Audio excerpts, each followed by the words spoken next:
बिस्मिल्लाहिर्रहमानिर्रहीम। अस्सलामुअलैकुम। आप देख रहे हैं 1 बाय 1 न्यूज़ HD।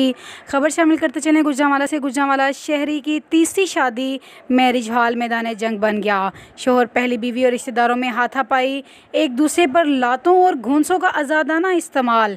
शोहर बताए बगैर तीसरी शादी कर रहा था, जिस पर पहली बीवी ने तमाम शादी हॉल में आए मेहमानों पर हल्ला बोल दिया।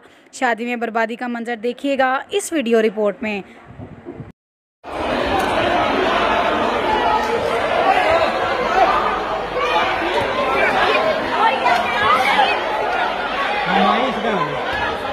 मैं तो बहुत काम कर रही हूँ।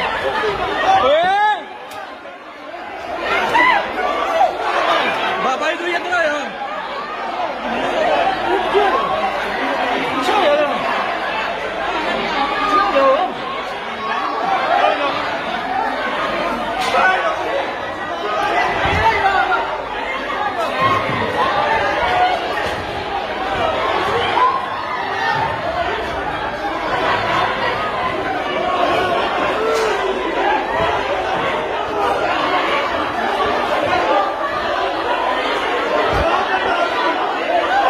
फोन करो।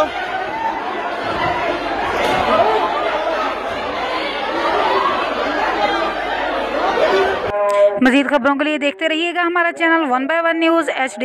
ताज़ा तरीन अपलोड्स की नोटिफिकेशन हासिल करने के लिए हमारे चैनल को सब्सक्राइब करें और साथ में दिए गए घंटी के निशान को दबाना ना